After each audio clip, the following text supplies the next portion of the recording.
ছানার পায়েস তৈরি করব। এখানে 1 লিটার দুধ নিয়েছি আর এখানে 500 দুধ নিয়েছি।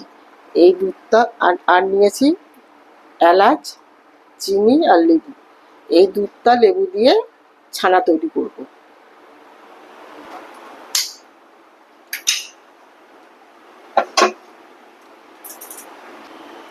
দুধটা উতাল এসে গেছে, এবার লেবুর রসটা দেবো,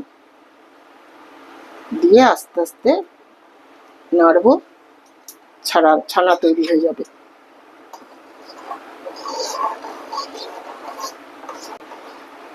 ছানা তৈরি হয়ে গেছে, এই যে দুধ থেকে ছানা বেরিয়ে এসছে। এবার ছানাটা ছেঁকে নেব।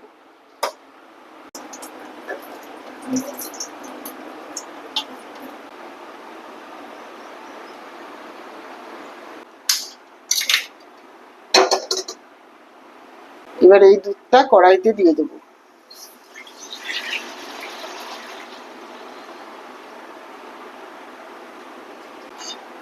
দুধটাকে ভালো করে নাড়াচাড়া করে ফুটিয়ে ঘন করে নেব। এরকম করে ফুটিয়ে ফুটিয়ে ঘন করব। অনেকটা ফুটে গেছে, এবার ছানাটা দিয়ে দেবো।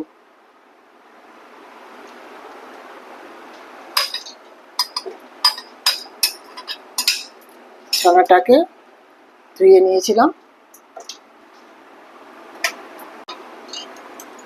এবার চিনিটা দিয়ে দেবো।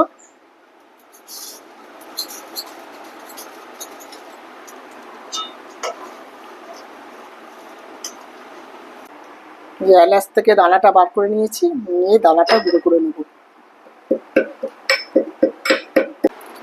এবার এলাচ দানাটা দিয়ে দেবো, দিয়ে গ্যাস বন্ধ করে দেবো। হয়ে গেছে আমার ছানার পায়েস।